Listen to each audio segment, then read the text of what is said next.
dans le service, on a développé un peu 4 pôles. Là, il y a un pôle hospitalisation traditionnel, où justement on peut récupérer les patients des urgences afin de les prendre en charge. Et ce n'est pas que du diabète, souvent il y a aussi d'autres pathologies à côté.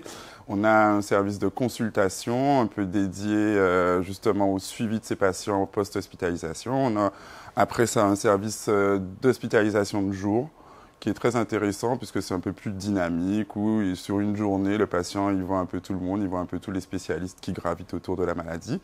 Et en dernier, on a un service d'hospitalisation de jour, mais c'est plus de l'endocrinologie. Un parcours type, ce serait un patient sur un nouveau diabète, qu'on dit un diabète inaugural, qu'on verrait arriver par les urgences, souvent, dans un état plus ou moins grave. On le stabilise en hospitalisation traditionnelle. En général, c'est 4-5 jours d'hospitalisation. Il ressort avec un traitement, avec des choses à mettre en place au domicile. On essaie de le revoir un peu une semaine après hospitalisation, sous forme d'hôpital de jour ou de consultation, avec un suivi un peu régulier, soit HDJ, hospitalisation de jour, soit consultation traditionnelle. Tout début, moi, quand j'ai commencé mes études au niveau du diabète, on avait tendance à donner un peu, à standardiser le même traitement pour tous les patients. Et une donnée un peu nouvelle là, en diabétologie, c'est qu'au contraire, on va s'adapter aux patients. Donc, c'est le traitement qui va s'adapter avec des objectifs d'hémoglobine glyquée.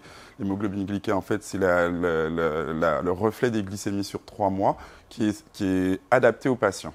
Donc c'est vraiment une stratégie où nous, on se tourne vers le patient et on essaie de répondre à ses attentes. Généralement, on le revoit une semaine.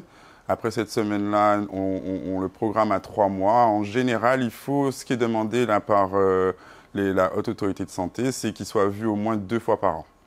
Soit par nous, c'est-à-dire diabétologue, soit par son médecin traitant. Effectivement, on parlait un peu là de la stratégie thérapeutique adaptée aux patients. Ben maintenant, on avait, nous, juste des médicaments qui faisaient baisser la glycémie. Nos médicaments, maintenant, ils sont sur un plan cardiovasculaire protecteur. Il y a un nouveau médicament aussi, une nouvelle gamme qui est sortie, qui est plutôt une protection rénale, surtout dans un département comme la Martinique, où on a un fort taux de remplacement rénal, de thérapie par dialyse et par greffe rénale. Et c'est ça tout l'enjeu en fait de la prise en charge, je pense, du diabète en Martinique. C'est justement pas que le patient arrive à ce stade de complication qui est irréversible.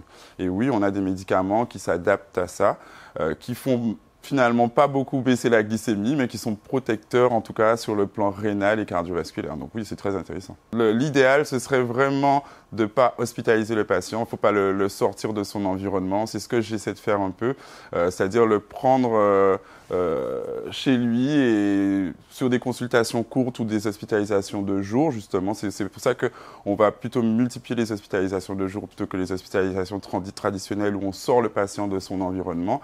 L'idée, c'est de lui montrer que c'est possible dans sa vie. Il peut intégrer la maladie dans sa vie de tous les jours.